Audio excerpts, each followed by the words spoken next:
안녕하세요. 오늘은 고양이들이 밥 먹는 영상부터 보여드렸습니다. 고양이를 싫어하시는 분들께는 죄송하다는 말씀을 드립니다. 저는 원래 고양이를 싫어했습니다. 그런데 언제부터인가 이 세 마리의 새끼 고양이들과 자주 마주치게 되면서 관심을 갖게 됐습니다. 이젠 눈에 안 보이면 무슨 일이 생겼나 걱정이 되기까지 합니다. 자주 보면 호감이 생긴다는 말이 맞는 것 같습니다. 자, 이 영상을 보여드린 이유는 우리의 생존과 건강을 위해서 필수적인 음식에 대해서 말씀드리고 싶어서입니다. 야생의 동물과 인간의 차이가 무엇일까요? 야생 동물은 자신이 무엇을 먹어야 할지 먹지 말아야 할지를 본능적으로 알고 있습니다. 자신의 생존에 유익한 것, 해로운 것을 구분할 줄 아는 것입니다. 그러나 인간은 자신에게 유익한 음식과 해로운 음식이 무엇인지 전혀 모릅니다. 우리의 본능에는 음식을 구분하는 기준이 존재하지 않습니다. 그래서 오늘날과 같이 건강에 관심이 많은 시대에 현대인들의 고민 중에 하나가 내 건강을 위해 도대체 무엇을 먹어야 하느냐는 것입니다. 기준이 없다 보니 남이 좋다고 하면 무조건 다 따라서 먹어보는 것이 우리의 모습입니다.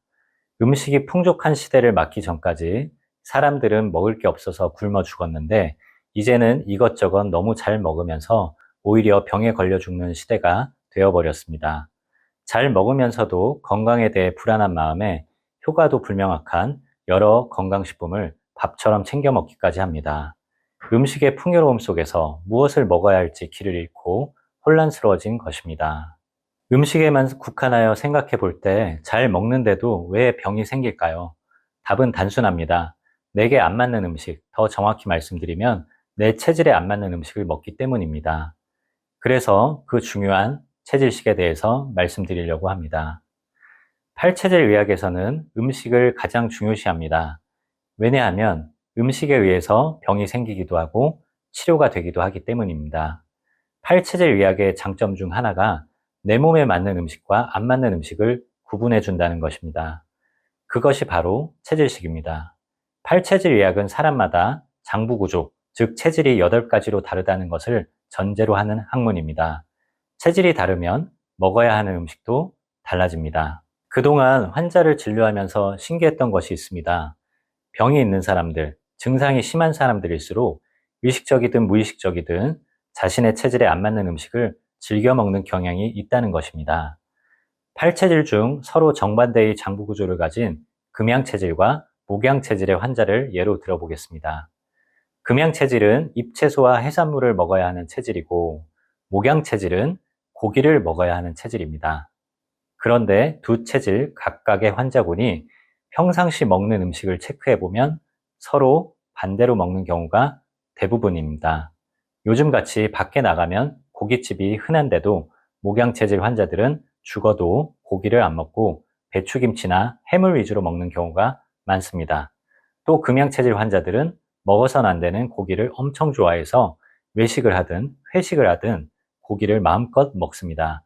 마치 초식동물이 고기를 먹고 육식동물이 풀을 먹는 상황에 비유할 수 있고 경유차에 휘발유를 넣거나 휘발유차에 경유를 넣는 상황에도 비유할 수 있겠습니다. 결국 내 몸에 안 맞는 음식을 먹으면서 병을 만들어가는 것입니다. 체질에 안 맞는 음식을 먹는 환자들 중 가장 안타까운 경우가 암 환자들입니다.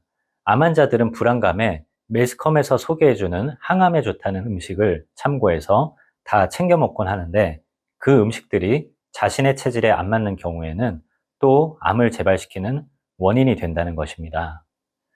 잘 먹는데도 오히려 병이 생기는 시대, 열심히 먹는 것도 중요하지만 수많은 음식 중에 무엇을 먹어야 하는지가 더 중요합니다.